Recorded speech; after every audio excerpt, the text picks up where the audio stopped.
Ship 37 was tested last week, so we must be close to Starship Flight 10, right? Well, that may not be the case, as SpaceX is preparing to test Ship 37 again as we speak. Plus, new notices point to a later launch date than previously anticipated. In the meantime, SpaceX continues to carry out work at numerous locations, with more progress on Pad 2's build-up, future vehicle production, and some interesting movements around Starbase. As always, we've got all of that and more coming up in your Starbase update. Sponsored by Novium.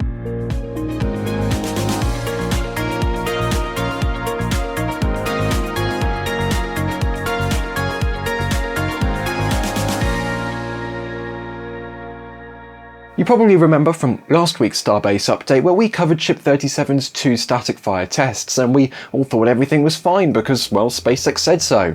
I mean, it's always what happens, right? If SpaceX doesn't post about a test, it probably didn't go right, but they did, so we all thought everything was good to go for flight. To that end, we even put complete success in the thumbnail, thinking that it was indeed what happened.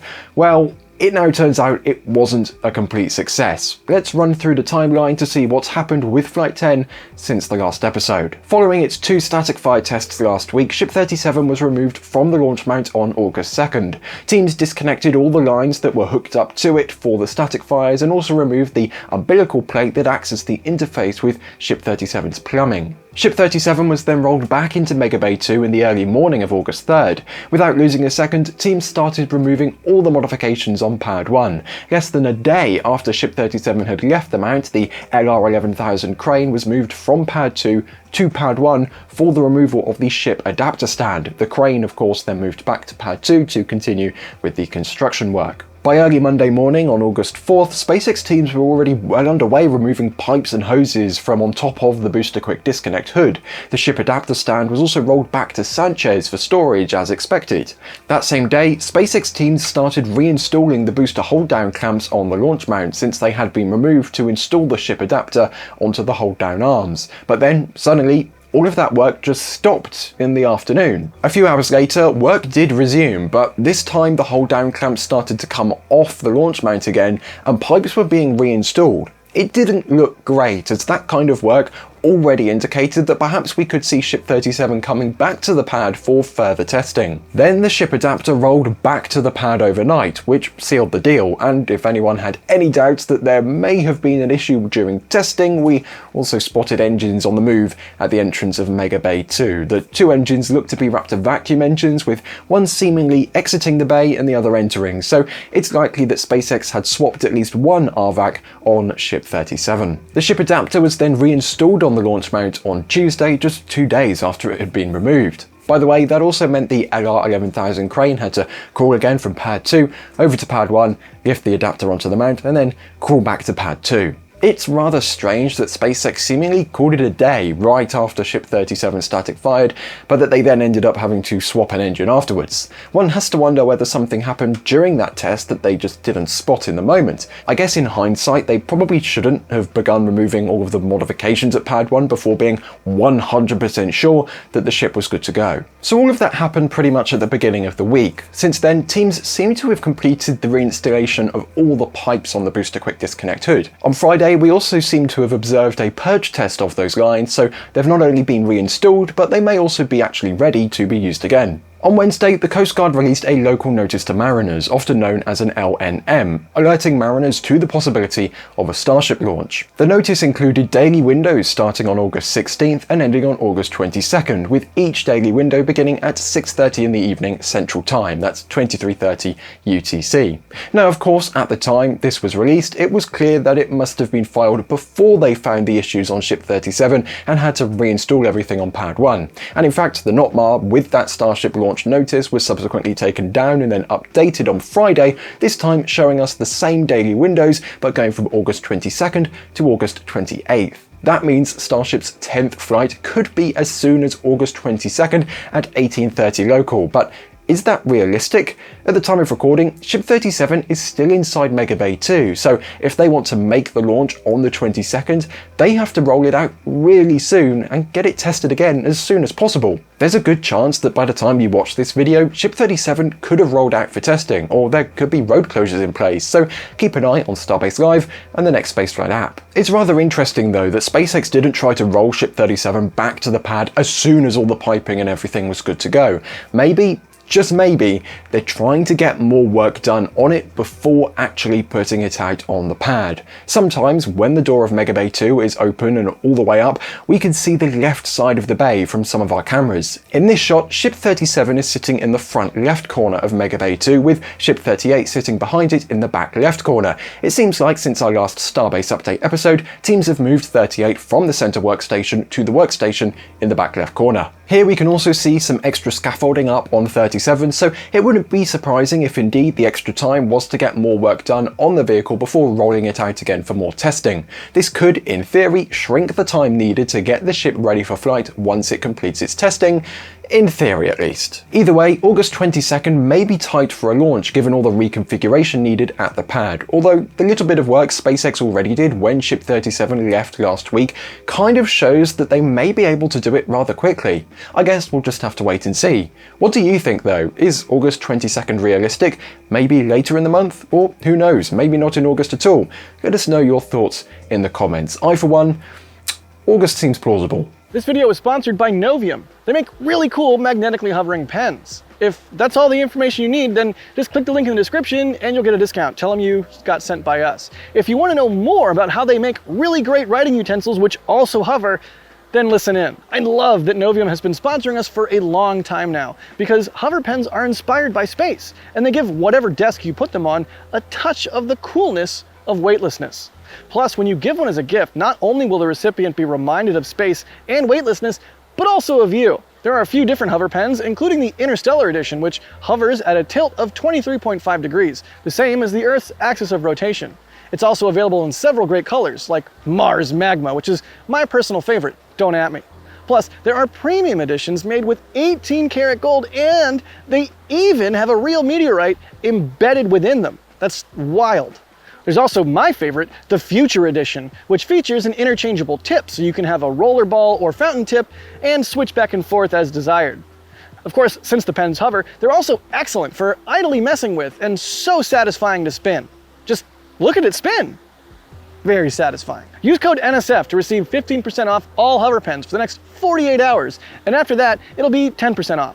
Free international shipping for most countries, including North America, Europe, UK, Australia, and more. Links in the description down below. Thanks again to Novium for being a long-time sponsor of NSF and this video. And if you want to help us out and get a cool hovering pen, again, check out the link in the description. Thanks again to Novium. While everyone was confused as to what was happening at the pad and whether Ship 37 would return to the launch mount or not, SpaceX threw us a curveball by rolling out a booster transport stand to the ring yard.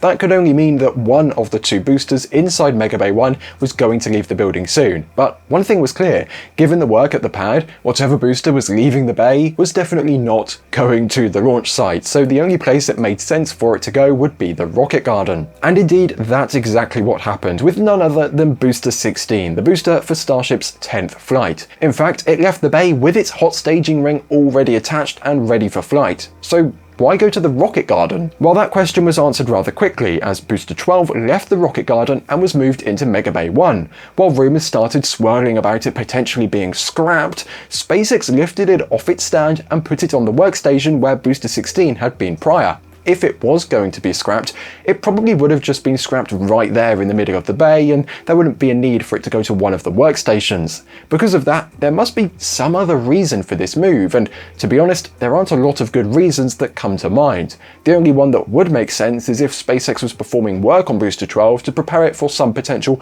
long-term display at Starbase. I mean, it's that, or they're suddenly deciding to refly it, something that is unlikely, but I mean, this is Starbase. anything is possible. With Booster 16 seemingly ready for flight and Booster 12 needing its spot inside Mega Bay 1, the only place to store B16 while it waits for Ship 37 to get its stuff together is, well, the rocket garden, so that's probably why it's there for the time being. Once Ship 37 completes whatever testing remains at Pad 1 and the pad is returned into a launch configuration, then we'll probably see Booster 16 rolling down Highway 4 to be placed on the launch mount. Fingers crossed that's something that appears in next week's Starbase update. It'll be interesting to see whether SpaceX changed their plans for Booster 16, given Ship 36's explosion nearly 2 months ago, since at the time they did plan on catching it, but perhaps now it's destined to go for a swim. It's too bad Booster 16 can't wear our Super Heavy Swim Club merch from shop.nasaspaceflight.com or the awesome Hawaiian shirts from our summer collection. Although, to be fair, they may be rated for the dynamic pressures of jumping into a pool, but they're definitely not rated for the maximum aerodynamic pressure of a Starship launch. The weird movements at Starbase don't end with boosters 16 and 12. This week, SpaceX moved SN2. Yes, SN2. This little fella started its life as a test tank all the way back in 2020 and was cryo-tested in March of that year. But after it completed its duties as a test tank, SpaceX decided to give it a different life as a water tank. It ended up being part of the landscape at the Sanchez lot, and it had just been this immovable thing planted there forever.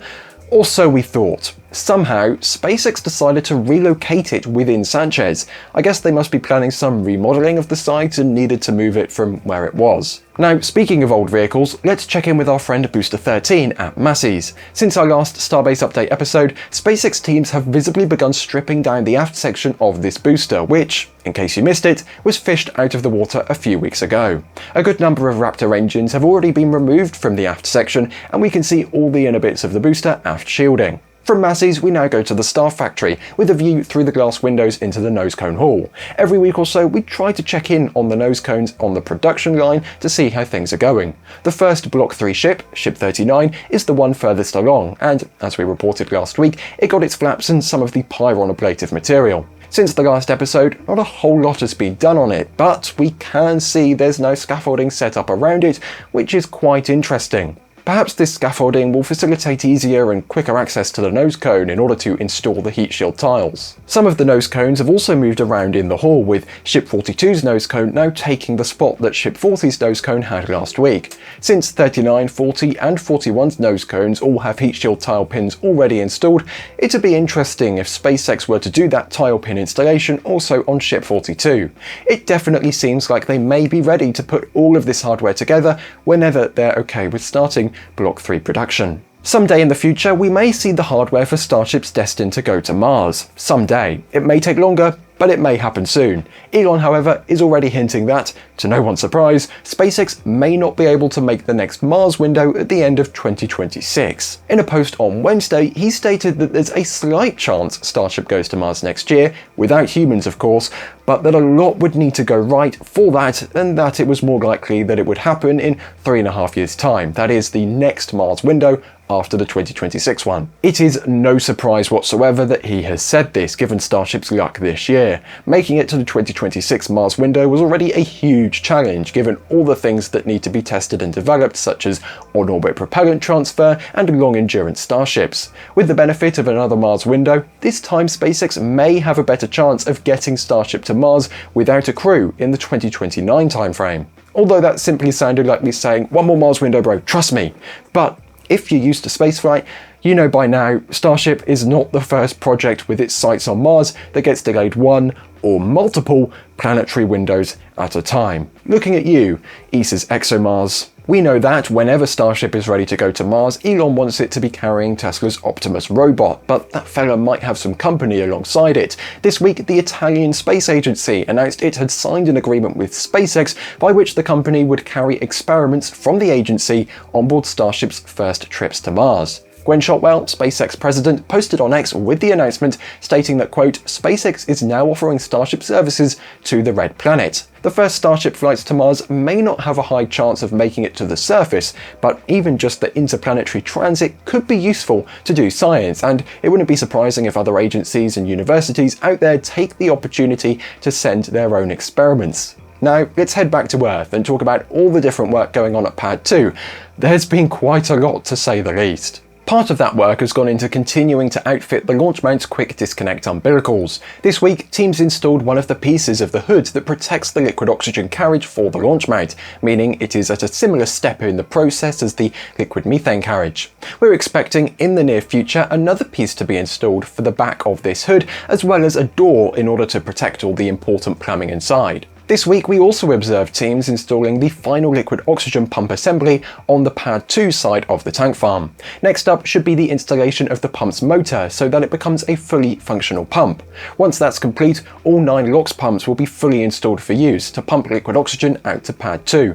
In addition, teams also continued to test some of the tank farm systems, including flowing methane from the tank farm out to the water deluge farm. Wait, what? Why do they need methane for the water deluge system? Well, it's a little bit complicated. The way that the deluge tank farm works both at Pad 1 and at Pad 2 is via high pressure gas, as opposed to having to build a large water tower.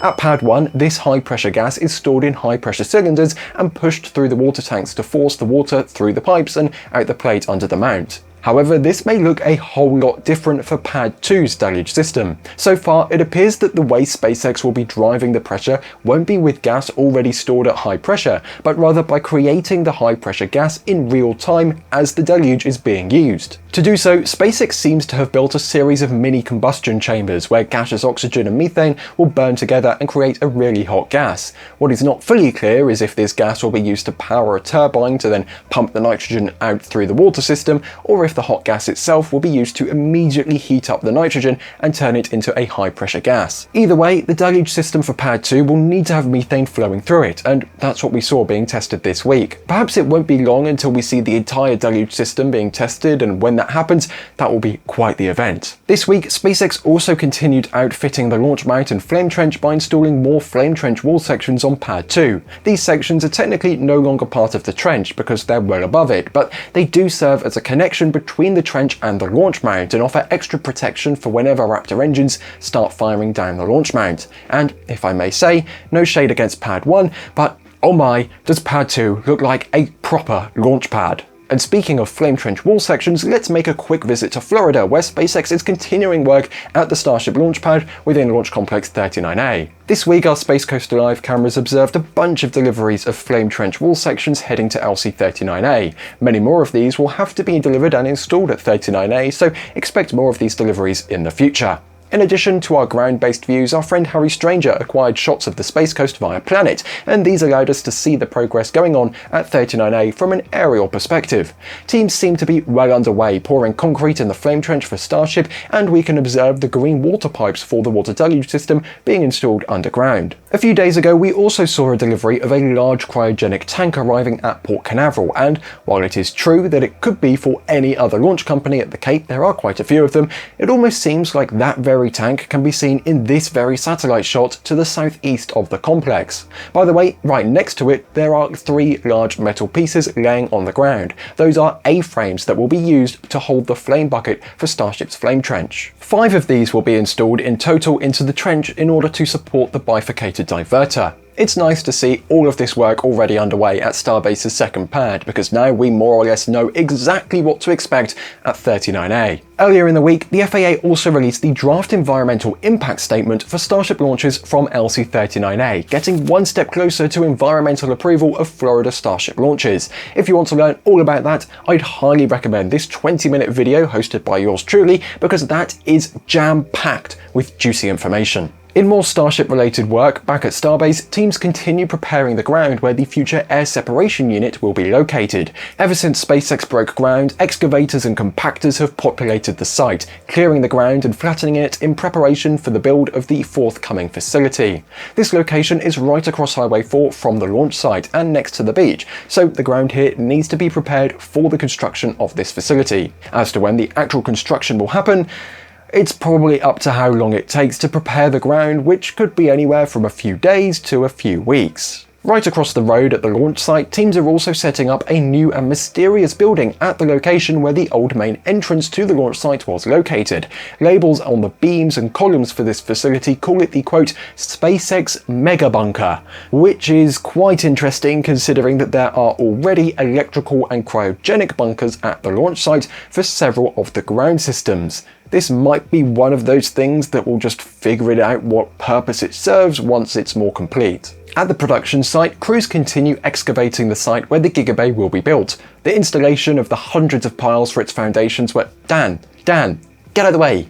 Get out of the way! There we go. So, as I was saying, the foundation piles were all installed by the end of last week, which means they were able to start digging and creating the blinding layer where the rebar for the foundations will go. Many weeks from now, all of that work will end up looking similar to how the Florida Giga Bay looked in our last Space Coast flyover in July. By the way, we're planning on another one very soon before Starship Flight 10, but the weather is a bit iffy, so please think happy weather thoughts for us. This week, work also continued at the Massey's test site, with teams making further progress on the outfitting of the new booster cryogenic testing station. In particular, they recently installed the 2 umbilicals that will connect to future Block 3 boosters and fill them with liquid nitrogen and liquid oxygen for cryogenic proof testing. This site is the same location as the one previously used for Block 1 and Block 2 boosters, but with the change in plumbing for Block 3, among other changes, this cryo station also had to undergo its own changes to support that future testing. And now it's time for our McGregor Minute, because if there's any place where they know a lot about testing, it's SpaceX's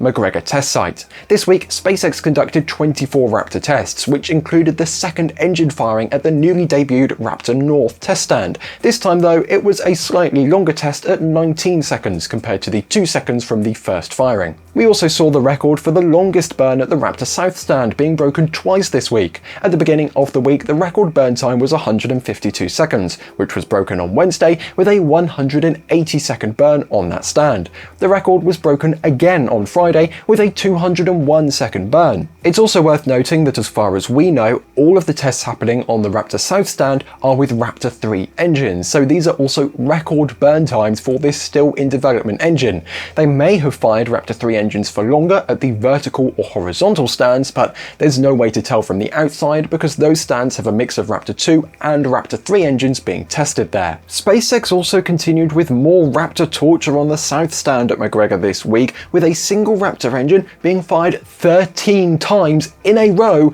in what seemed to be another test of relight conditions. It's been very common lately, so they really must be dialing in Raptor's ignition timing. As has been usual for the last several months, we also spotted more engines coming and going by one of the roads at McGregor. Among the Raptor engines spotted is this Raptor 2 vacuum engine with serial number 580, the highest serial number we've seen on a Raptor engine. This engine actually seemed to have been paraded around the site quite a bit since we spotted it on August 4th, then on the 5th, on the 6th, and maybe also on the 7th. Another engine we've seen doing the rounds at McGregor this week has been this Raptor 3 engine with serial number 24. We spotted it on at least 3 different occasions. A much rarer encounter though was this Raptor 3 vacuum engine rolling by our McGregor cameras on Friday. You can see its serial number is 8, which means this is the same RVac 3 engine that was shown in Elon's presentation back at the end of May. I've got to say, just like with Pad 2, the Raptor 3 vacuum, it just looks like a proper engine compared to how cluttered the RVac 2 looks.